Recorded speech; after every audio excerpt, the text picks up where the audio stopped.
Аз се занимавам с футбол, с лека атлетика. Аз обичам общо взето спорта. Това на мен ми е хоби. По принцип, аз с това се веселя и ми е забавно да го правя. Плюс това научавам нещо ново.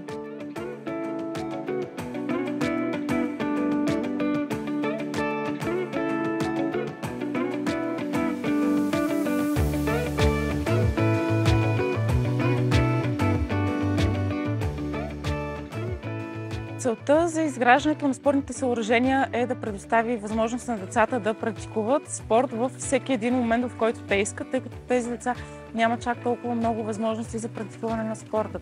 Ще проведем занимания във всяка една институция и съответно децата ще знаят както момиченцата, така и момченцата какво могат да правят. Всяко едно съоръжение е адаптирано за по-малки деца, така че се надяваме в рамките на проекта да достигнем до над 500 деца в тези 5 града. Харесва ми, че има лостове, защото гледам един момчета и искам да се науча да правя такива упражнения. Сега ми е много по-добре, защото те са тук и няма нужда да ходя на стадион. Коремно, лицеви опори също, кофички, набирания. Едно момче в такава възраст трябва да има хубаво тяло. Искам да спортувам, за да може да имам повече енергия.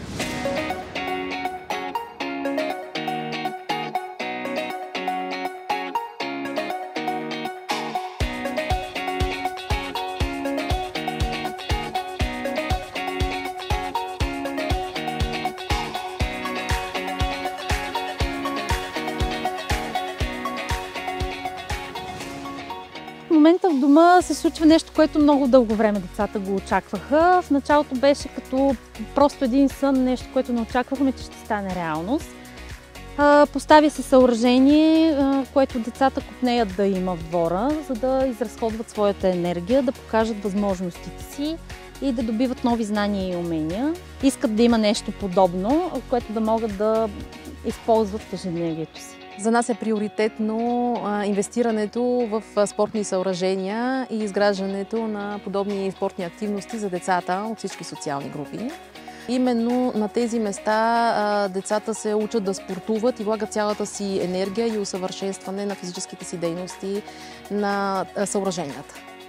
Тук площадката всеки ден.